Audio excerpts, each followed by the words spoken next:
지난 영상에 이어 일론 머스크 3편 바로 시작하겠습니다.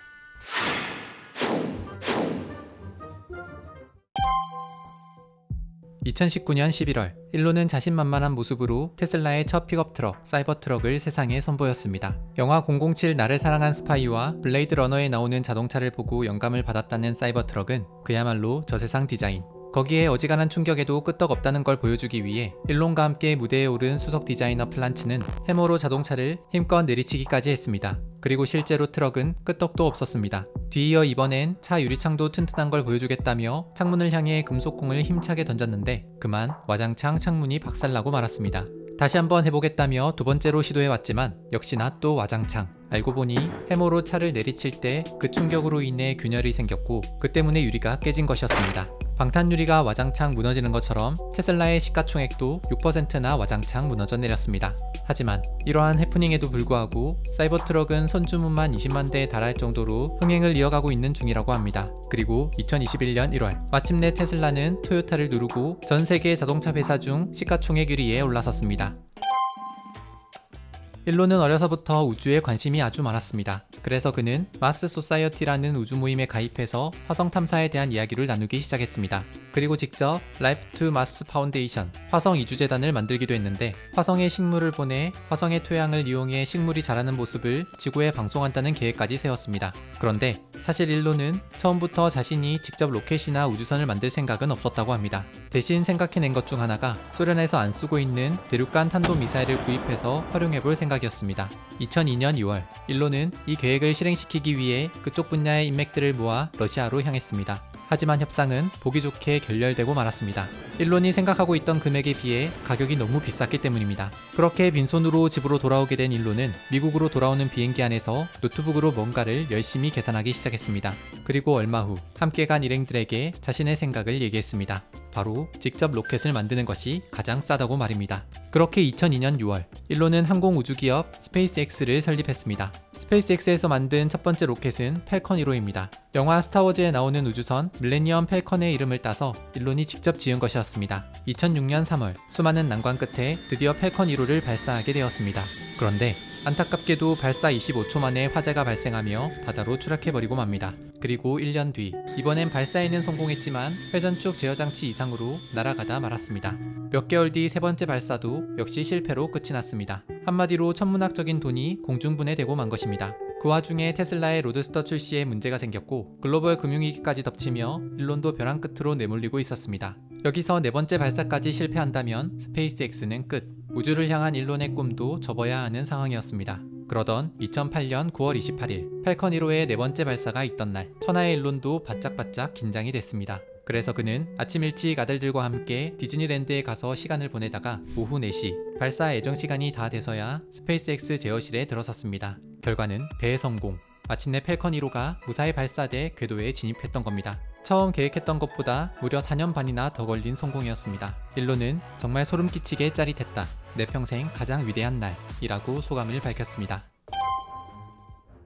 팔컨 1호의 발사 성공을 시작으로 스페이스X는 우주 택배 사업을 승인받아 한 달에 한 번꼴로 꾸준히 로켓을 발사하며 기업이나 국가로부터 위탁받은 위성을 운반하거나 국제우주정거장에 화물을 전달하고 있습니다. 그렇게 일론은 국제우주정거장에 우주선을 보낸 첫 번째 민간 기업의 대표로 이름을 올렸고 어떻게 그게 되겠어? 조롱을 받던 스페이스X의 위상도 확연히 달라지기 시작했습니다. 그리고 일론은 다시 한번 새로운 꿈을 꾸기 시작하니 바로 재활용 로켓이었습니다. 사실 지금까지 수많은 로켓들은 발사된 후 그 발사체는 바다에 떨어져 쓰레기가 되는 게 전부였습니다. 한마디로 아주 비싼 일회용이었던 셈입니다. 그래서 일론은 이 일회용 우주 발사체를 다시 회수해 재활용해보겠다는 생각을 하기 시작했습니다. 하지만 우주 발사체를 회수하는 것은 말처럼 쉽지 않아서 계속 실패를 거듭했습니다. 그러다 2015년 12월에 와서야 일론은 팔컨 9호를 발사한 후 다시 추진 로켓을 지상에 착륙시켜 회수하는 데 성공하게 됩니다. 그런데 스페이스X보다 먼저 이를 성공한 기업이 있으니 바로 아마존의 제프 베조스가 만든 블루 오리진이었습니다.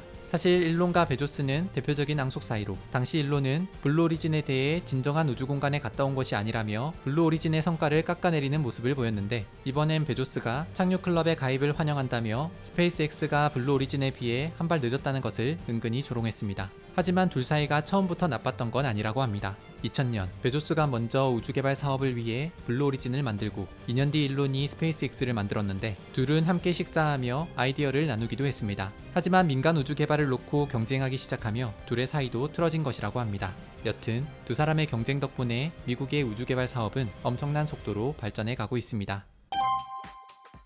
팰컨 9의 발사 성공 이후 스페이스X는 세계적 항공 기업으로 우뚝 서게 됩니다. 로켓을 재활용한 덕분에 발사 비용을 확 줄일 수 있게 되어 가격 경쟁력에서 보잉이나 로키드 등 경쟁사를 압도하게 된 것입니다. 그리고 2018년 2월 스페이스X는 다시 한번 새로운 역사를 쓰게 됩니다. 재활용한 로켓을 발사시키고 다시 귀환시키는 것까지 성공한 것입니다. 그 주인공은 바로 팰컨 헤비. 높이 70m, 폭 12.2m, 무게 1400-200톤인 초대형 로켓 팰컨 헤비는 현재까지 나온 로켓 중 크기가 가장 큰 것으로 팰컨 헤비의 발사체 3기 가운데 중앙의 코어 로켓은 새로 제작했지만 양옆의 사이드 로켓 2기는 재활용한 발사체였습니다. 이 사이드 로켓 2기가 먼저 분리되어 무사히 착륙했으며 이후 가운데 코어 로켓 역시 분리되어 무사히 회수했습니다. 그런데 이 역사적인 순간에 팰컨 헤비에 실려있던 것이 있었습니다. 바로 인공위성과 테슬라 로드스터였습니다. 이 로드스터는 일론이 직접 운전하던 차로 스페이스X의 우주복을 입은 마네킹 스타맨이 타고 있고 로드스터의 대시보드에는 일론이 좋아하는 책 은하수를 여행하는 히치하이커를 위한 안내서의 첫머리에 나오는 당황하지 말라 라는 문구가 써 있었으며 차에서는 스페이스 오디티라는 음악이 흘러나오고 있다고 합니다. 로드스터는 원래 태양과 화성 사이를 도는 궤도를 향해 날아갈 예정이었으나 원래 궤도를 넘어 화성과 소행성대 사이까지 가 있다고 합니다.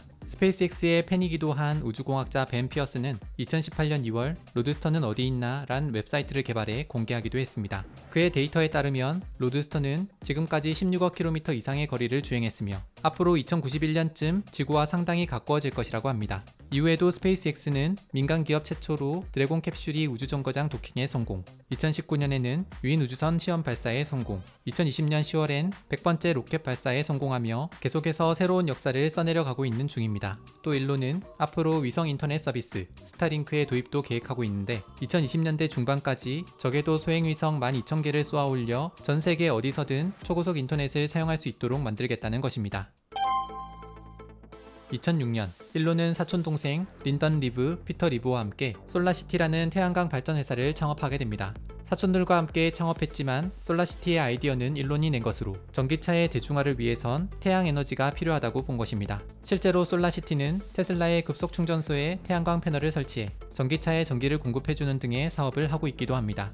덕분에 솔라시티는 좋은 기술과 엔지니어를 가지고 있었음에도 빛을 보지 못하고 사라진 수많은 다른 전기차 회사들과 다르게 테슬라를 살아남을 수 있게 만든 숨은 공신이기도 합니다. 참고로 2016년엔 테슬라에서 솔라시티를 인수하여 지금은 두 회사가 합병이 된 상태입니다. 이렇게 스페이스X부터 테슬라, 솔라시티까지 일론의 세 가지 회사가 드디어 모습을 드러냈습니다. 그가 새 회사를 통해 궁극적으로 꿈꾸는 큰 그림은 바로 화성입니다. 일론은 어린 시절부터 꾸준히 화성에 대한 관심을 갖고 있었는데 어른이 된 후에도 화성에서 은퇴하고 싶다는 얘기를 자주 할 정도였습니다. 그는 핵전쟁이나 소행성 공격 등으로 지구에 사람이 살 수 없을 경우를 대비해 대안으로 화성에 도시를 만들어야 한다고 주장하고 있습니다. 그래서 스페이스X에서 만든 우주선을 타고 화성으로 가고 화성에서의 운송수단은 전기차 테슬라를 이용할 것이며 솔라시티의 태양광 발전 기술을 바탕으로 화성에 태양광 발전소를 짓겠다는 꿈을 키우고 있습니다. 그러면서 화성 이주 프로젝트를 위한 구체적인 계획도 발표했습니다. 앞으로 2024년쯤엔 승객을 태워 화성으로 보내고 우선 10명 이내의 선발대가 거주를 위한 돔을 건설하여 화성의 토양을 농작물이 자랄 수 있는 환경으로 조성한 다음 이후 8만 명이 먼저 화성으로 이주하게 될 것이란 겁니다. 그리고 이를 위해 스페이스X에서는 최대 탑승 인원이 100여 명에 달하는 초대형 우주선 스타쉽을 개발하고 있습니다. 스타쉽은 화성뿐 아니라 먼 행성 간 탐사까지 염두에 둔 우주선으로 2024년 달에 사람을 보내는 나사의 아르테미스 프로젝트에도 활용될 계획이라고 합니다. 이쯤 되면 하나 궁금해지는 것이 있습니다. 과연 이 사람에겐 사생활이란 게 있긴 한 것일까? 사실 일론은 이렇게 바쁜 와중에도 3번의 결혼을 했으며 아들도 6이나 있는 아들 부자입니다. 일론의 첫 번째 아내는 저스틴 윌슨입니다. 둘은 캐나다 퀸즈 대학에서 만나 2000년에 결혼을 했고 2년 뒤 네바다 알렉산더 머스크를 낳았으나 안타깝게도 10주 만에 영아 돌연사 증후군으로 세상을 떠나고 말았습니다. 그 후 다시 2004년에 쌍둥이 그리핀과 자비에르를 2006년엔 카이, 섹슨, 카이라를 얻게 됩니다. 하지만 2008년 일론과 저스틴은 이혼을 하게 됩니다. 일론이 너무 일에만 몰두해 가정에 소홀하다는 이유였습니다. 그 후 2010년 일론은 영국 배우 탈루라 라일리와 결혼과 이혼, 재혼을 반복하다 2016년에 완전히 이혼했으며 2018년부터는 캐나다 가수이자 프로듀서 그라임스와 연인관계를 유지해오고 있습니다. 아직 공식적으로 결혼을 하진 않았지만 2020년 5월 그라임스와 사이에서 일론은 6번째 아들을 얻게 됩니다. 둘은 아들 이름을 특이하게 XAC-A12 머스크로 지었는데 X는 미지수, 애쉬는 사랑, 인공지능, A12는 일론이 제일 좋아하는 비행기 SR-71의 전신이었던 실험기 A12를 뜻하는 것이라고 합니다. 무장도 없고 방어도 없이 오직 속도로만 승부한 평화적 비행기 라는 뜻을 가진 이름이라고 합니다. 그는 주 100시간 이상 일하며 눈코 뜰 새 없이 바쁘게 일하는 와중에도 틈틈이 아들들을 캘리포니아에 있는 공장으로 불러 구경시켜주고 개인적인 휴가는 거의 가지 않지만 그래도 아들들과의 휴가는 챙기며 지낸다고 합니다. 일론은 스페이스X나 테슬라, 솔라시티 외에 오픈 AI, 뉴럴링크, 보링 컴퍼니 등 일반인들은 평생 하나 차리기도 힘든 회사를 여러 개 설립한 창업 부자입니다. 2015년 설립한 비영리 인공지능 연구기업 오픈 AI는 인공지능이 인간에게 유익한 방향으로 개발되고 이용될 수 있도록 만든 기업이며 2016년 설립한 뉴럴링크는 사람의 뇌와 컴퓨터를 연결해 생각만으로도 컴퓨터를 작동하게 하는 것은 물론 뇌에 심은 칩을 이용해 알츠하이머 같은 중증 뇌질환이나 정신질환, 척추손상이나 시각장애 등 감각이 마비된 환자를 치료하는 데 목표를 둔 회사라고 합니다. 마지막으로 2017년에 설립한 토목회사 보링 컴퍼니는 미래시대의 새로운 도시교통 시스템을 위한 회사로 도시 곳곳에 승용차 한 대가 다닐 수 있을 정도의 작은 지하터널을 뚫고 전기 썰매처럼 생긴 장치에 차량을 싣고 이동하면 시속 200에서 300km로 움직일 수 있어 평소 6시간 걸리던 거리를 30분 만에 갈 수 있다고 합니다. 일종의 하이퍼루프 개념인데 하이퍼루프란 지난 2013년 일론이 제안한 미래형 운송수단을 말합니다. 진공 튜브 안에서 캡슐 형태의 고속열차가 달리는 하이퍼루프는 최고 속력이 거의 1300km에 달해 거의 음속에 가까운 속도로 달리기 때문에 이게 실현만 된다면 서울에서 부산까지 단 10분이면 도착할 수 있다고 합니다. 일론은 이렇게 자동차 산업을 혁신하고 화성에 새로운 도시를 건설하고 진공터널을 지어 기차가 다니도록 하면서 인간의 뇌를 AI와 결합하는 일반인들의 눈에는 불가능해 보이는 많은 것들을 꿈꾸고 시도하며 하나하나 현실로 실현시켜 나가고 있습니다. 그리고 2021년 1월 일론은 테슬라의 주가 급등으로 재산이 1885억 달러, 우리 돈으로 약 206조 원으로 늘어나며 세계 부자 순위에서 1위에 오르기도 했습니다. 하지만 일론은 자신은 부자로 죽을 것 같지는 않다고 얘기하고 있습니다. 재산 대부분을 화성기지 건설에 쓸 것 같으며 전부 다 소모되더라도 전혀 놀랍지 않을 것이라고 말입니다. 그는 미래는 꿈꾸는 것이 아니라 만드는 것이다 라고 말합니다. 앞으로 또 어떤 모습으로 세상을 변화시키게 될지 지금까지 스페이스X 테슬라의 천재 경영자 일론 머스크에 대해 알아봤습니다.